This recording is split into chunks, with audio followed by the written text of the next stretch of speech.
का आईपीओ आज खुल रहा है, सबकी नजर है इस पर। सबसे पहले तो बताएं सर, इस आईपीओ, इस कंपनी के बारे में पॉजिटिव्स क्या है?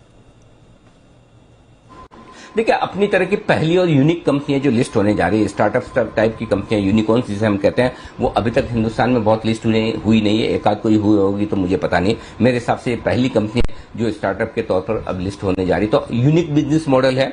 आप सब जानते ही हैं कि किस तरह से आप फोन करके जोमेटो के जरिए किसी भी रेस्टोरेंट से खाना मंगवा सकते हैं और अपनी टेबल बुक कर सकते हैं, पेमेंट कर सकते हैं, ये सारी चीजें हैं। तो अपनी तरह का यूनिक बिजनेस मॉडल है। एसेट्स इनके पास कुछ भी नहीं है। एक बिजनेस करने के लिए प्लेटफॉर्म है जहां कस्टमर्स और रेस्टोरेंट ओनर्स साथ में आते हैं, क्लाउड किचन वाले साथ में आते हैं और एक दूसरे के साथ बिजनेस करते हैं और उसका फायदा कंपनी को मिलता है। तो यूनिक बिजनेस मॉडल बाजार को हमेशा से पसंद आए। देखिए, ये बहुत मैं बड़ी और काम की बात कर रहा हूं। यूनिक बिजनेस मॉडल बाजार को हमेशा से पसंद आते हैं और उसकी एक प्रीमियम बाजार हमेशा देता है। जैसा कि जुबिलेंट फूड के वक्त आपने देखा या इन्फो एज के वक्त देखा। अपनी तरह के जो बिजनेसेस हैं जो ज्यादा नहीं है वो पसंद आते हैं। पहली चीज अच्छी है। दूसरा, ग्रोथ पोटेंशियल जबरदस्त है इस कंपनी में।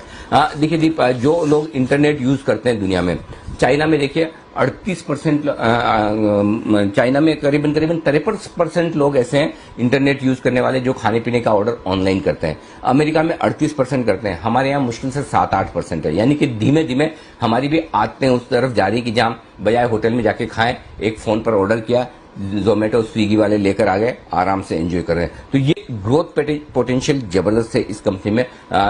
एक और बात जो इंटरेस्टिंग है वो ये है कि कैश रिच कंपनी है। ऑलरेडी कंपनी के पास लगभग 3031 करोड़ का कैश और लिक्विड इन्वेस्टमेंट्स हैं। इसके अलावा 9000 करोड़ रुपए और आईपीओ से आएंगे, यानी कि टोटल 12000 करोड़ का कैश कंपनी के पास हो जाएगा। 20% मार्केट कैप, पर शेयर 15 रुपए कैश हो जाएगा। तो अच्छा कैश है जिसका फायदा कंपनी को मिलेगा एक्विजिशन के लिहाज से, अगर वो करना चाहे, कोई इनऑर्गेनिक ग्रोथ करना चाहे या फिर अपने एक्सपांशन में इस पैसे को यूज करने के लिए वो काम में लेंगे। तो ये सारी पॉजिटिव चीजें जो दीप इस कंपनी में मुझे नजर आती है।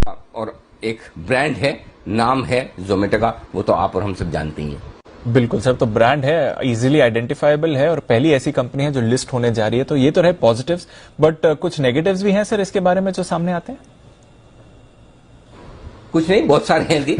जितने पॉजिटिव है उनका मुकाबला करने के लिए नेगेटिव भी बराबर उतने ही है। सबसे ज्यादा तो कंपटीशन वाली बात है। कंपटीशन बड़ा जबरदस्त है। अभी तक लोगों को लगता है स्विगी से ही कंपटीशन है, लेकिन असली कंपटीशन जो आ रहा है वो अमेजोन से आ रहा है। और देखिए, अमेजोन जिस फील्ड में उतरता है वहां हिला देता है एकदम। तो आप देखिए, अभी उन्होंने बेंगलोर से शुरुआत की है। बेंगलोर में उनकी शुरुआत जो है करीबन 62 पिन कोड्स ऐसे हैं जहां पर वो फूड डिलीवरी शुरू कर चुके हैं। अच्छा, ऑनलाइन ग्रोसरी में तो जोमेटो के साथ साथ अमेजोन भी ऑलरेडी आ चुका है, वहां तो कंपटीशन है ही। अभी ऑलरेडी बेंगलोर में इन्होंने जस्ट शुरू किया है ट्रायल बेसिस पे। 2,500 से ज्यादा रेस्टोरेंट, क्लाउड किचन वगैरह अमेजोन के पास आ चुकी है। अच्छा, स्विगी से तो है ही है। तो कंपटीशन में 3 बड़े प्लेयर हो जाएंगे।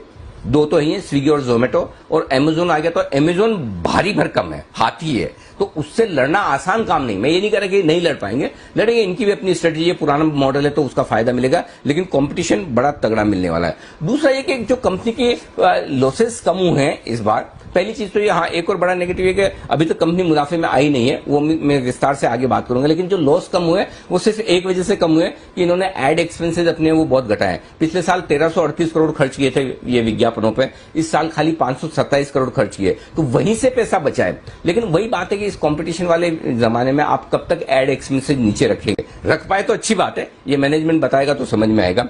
तीसरी बात यह कि जो कंपटीशन है वो तो जबरदस्त है ही, लेकिन इसके अलावा 3 से 4 साल लग सकते हैं इसको पूरी तरह से प्रॉफिटेबल होने में, जो हमारी कैलकुलेशन है। हो सकता है हमारी कैलकुलेशन थोड़ी कंजर्वेटिव, हमने तो एग्रेसिव लेकर ही लिया, ये तो मैनेजमेंट ही समझा पाएगा अगर बात करेगा तो, कि क्या वाकई में हमारे हिसाब से वित्त वर्ष 2025-26 के आसपास जाकर कंपनी मुनाफा करेगी। तो यानी कि अगले 3 साल कंपनी मुनाफा कर पाए, इसकी संभावनाएं कम है। नहीं है ऐसा नहीं बोल रहा हूं, संभावनाएं कम है, और कर ले तो बहुत अच्छी बात है। तो मुनाफा बनने में वक्त लगेगा। तो एक चीज आपको यह समझनी है कि आपको एक लॉस मेकिंग कंपनी में पैसा लगाना है, ये ध्यान में रखना जरूरी है। उस हिसाब से आपको दिमाग में बिठा लेना है। तो स्टार्टअप्स में ये आएगा ही। सिर्फ अगर प्रॉफिट कर रही है तो आप अंदाजा लगाएं कि किस तरह का वैल्यूएशन हो सकता है, कितने पी मल्टीपल्स हो सकते हैं। लेकिन लॉस मेकिंग कंपनी है और हमें लगता है जोमेटो को प्रॉफिट में आने में 3-1 साल लग सकते हैं। 2 साल तो कहीं नहीं गए, मिनिमम 2 साल तो लगने ही। 3 से 4 साल में भी अगर कंपनी प्रॉफिटेबल हो जाती है तो ये कंपनी के लिए अचीवमेंट होगा। जी। ओके, तो ये एक बड़ा नेगेटिव है, लॉस मेकिंग है और कंपटीशन भी बढ़ा है यहाँ पर। तो सर पॉजिटिव्स और नेगेटिव्स देखें तो आईपीओ के लिए अपनी राय दें सर, क्या करना चाहिए, पैसे लगाएं या नहीं इसमें? दीप, इसमें है ना मामला दिल और दिमाग वाला है ना।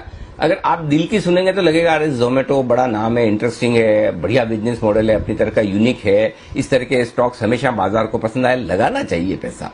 और दिमाग कहेगा भाई बैलेंस शीट तो देख, कब प्रॉफिट करेगी पता नहीं। ये जो सारे बड़े बड़े इन्वेस्टर तुम्हें विदेशी दिख रहे हैं जिन्होंने पैसा लगाया, इनके पास तो ढेर सारा पैसा है, अनाप शनाप पैसा है, इनका थोड़ी इन्वेस्टर्स का है। एंकर बुक में भी आप देखिए ढेर सारे इन्वेस्टर्स आए, तो उनके अच्छा प्लस उनके पोर्टफोलियो का छोटा हिस्सा होता है, तो उन्हें फर्क नहीं पड़ता।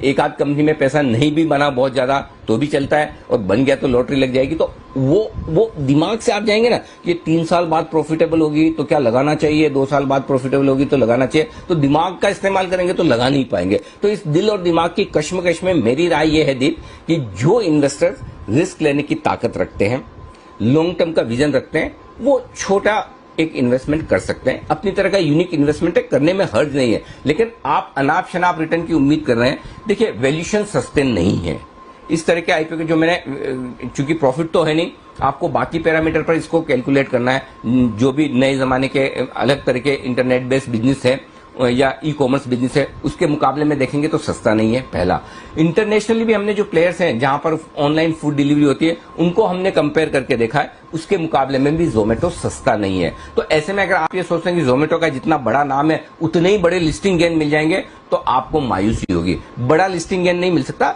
कोई जरूरी नहीं कि आईपीओ लिस्टिंग के बाद नीचे खुले, लिस्टिंग के आसपास खुल सकता है, हल्का फुल्का 5-10% का गेन बन जाए तो बन भी जाए। लेकिन मेरे लिए आईपीओ में कम से कम 20% 25% के लिस्टिंग गेन की विजिबिलिटी क्लियर कट होनी चाहिए, तो आईपीओ में लगाने का मजा है। तो इस आईपीओ को आप प्योरली लॉन्ग टर्म के लिहाज से देखिए। लिस्टिंग में बन गया 5-10% 15% तो आपका नसीब, नहीं तो आप लॉन्ग टर्म के लिहाज से थोड़ा सा एक लोट का एप्लीकेशन कर दीजिए रिटेल कैटेगरी में, और ठीक है, इसको रखिए एक एक्सपीरियंस के तौर पर। कोई खास 15,000 रुपए में फर्क नहीं पड़ता, और रिस्क लेने की ताकत, या फिर आप लिस्टिंग के बाद भी ले सकते हैं। तो लॉन्ग टर्म इन्वेस्टर्स के लिए अच्छा है। सिर्फ शॉर्ट टर्म लिस्टिंग गेन कमाने के लिए आज से आप देख रहे हैं तो वो मत देखिए, लगाइए लॉन्ग टर्म के हिसाब से। बन जाए लिस्टिंग पे तो अच्छा है, नहीं तो फिर लॉन्ग टर्म के लिए इसे रख सकते हैं, थोड़ा सा पैसा डाल सकते हैं। थोड़ा आईपीओ को अट्रैक्टिव वैल्यूएशन करना चाहिए, सस्ता देना चाहिए था, ऐसा करते तो ज्यादा बेहतर होता। सस्ता दिया नहीं है।